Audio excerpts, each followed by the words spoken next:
Movie की शुरुआत होती है गंदे वॉइस ओवर के साथ, जैसे इस वीडियो की है।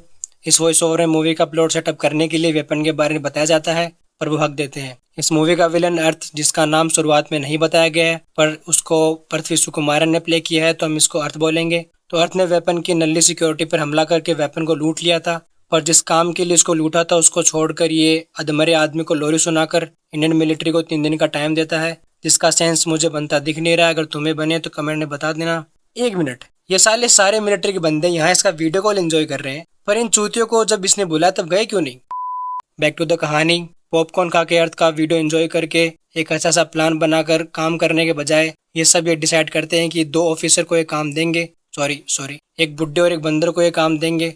एंड सॉरी, गलती से जानबूझकर भूल गया, इस मूवी में मानुषी चिल्लर भी है, जिसका काम बस बाकी देशों की सारी ऑर्गेनाइजेशन का नाम लेना है। तो मिस्टर बजाज चिल्लर पार्टी को काम देते हैं इन दोनों को रिक्रूट करने का, जिसमें बंदर तो मान जाता है और बुड्ढा नहीं मानता, क्योंकि उसको बाद में एंट्री मारनी है। जहां बंदर और चिल्लर पार्टी हैकर को रिक्रूट करते हैं, जिसका इस मूवी में कोई काम नहीं है। इनका प्लान ये होता है कि बंदर ट्रेन के आगे भागकर दरवाजा खोलेगा, जिसको ये दूसरी साइड से भी खोल सकते थे, पर बंदर क्या जाने अदरक का स्वाद। और इस मुहावरे का यहाँ पे कोई सेंस नहीं बनता, पर मन आया तो मैंने बोल दिया और तुम मेरा कुछ नहीं बिगाड़ सकते।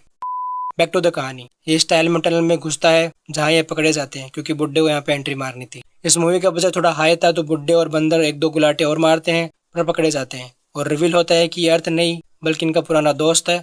ओह, ये क्या प्लॉट ट्विस्ट था। मैं तो खड़ा हो गया, मेरे रोंगटे खड़े हो गए। इट्स फ्लैशबैक टाइम, जहाँ जिसका नाम कबीर था वो एक साइंटिस्ट था, जिसने मिलिट्री के लिए न्यू टेक्नोलॉजी बनाई थी उन्हीं की फंडिंग से, जिसमें रियल सोल्जर के बजाय उनके क्लोन को लड़ाई में भेजेगा। पर दिमाग इसको लगाना है, इनका जमीर नहीं माना, इसीलिए इसी कंपनी को बंद करने के लिए बोल दिया। क्योंकि आज से पहले जब इस कंपनी को गवर्नमेंट फंड कर रही थी तब किसी ने नहीं पूछा, जब टेक्नोलॉजी तैयार हो गई तब इनका जमीर जाग गया। तो अगेन मिलिट्री फोर्स को भेजने के बजाय दोनों बंदर और बुड्ढे को भेजते हैं, जो कबीर को मार देते हैं। पर एक और प्लॉट ट्विस्ट, मरने वाला क्लोन था। ये व्हाट ए ट्विस्ट, मजा आ गया। तो अब इसने वो वेपन इसीलिए चुराया था कि ये बंदर और बुड्ढे से बदला ले सके, क्योंकि जो मिलिट्री की गाड़ियां उड़ा सकता है, बिना पता चले देश में घुस सकता है, वो इनको नहीं मार सकता, क्योंकि स्क्रिप्ट में लिखा था। पर जब दोनों पकड़े गए फिर भी दोनों को नहीं मारा। ये इन्हें बीडीएसएम वाली मशीन पर बांध देता है, क्योंकि स्क्रिप्ट में लिखा था, और खुद जॉन सीना को लेकर इंडिया चला जाता है। ओह सॉरी, गलती से जानबूझकर भूल गया, जो वेपन इसने चुराया था वो जॉन सीना ही थी। ओह, अब समझ में आया बीडीएसएम वाली मशीन यहाँ क्या कर रही थी। Naughty Kabir, naughty.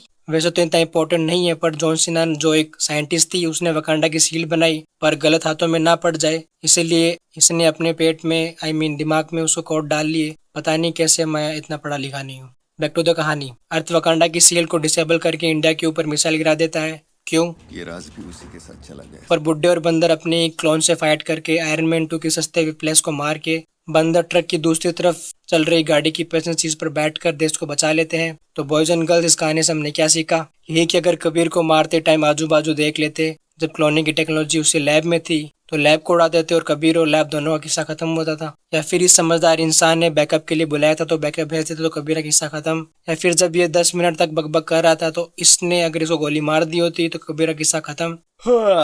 सो भाई लोग, कैसे लगे वीडियो? अच्छी लगी तो वीडियो को लाइक कर देना, चैनल को सब्सक्राइब कर देना और कमेंट कर देना नेक्स्ट वीडियो कौन सी मूवी पर लानी है।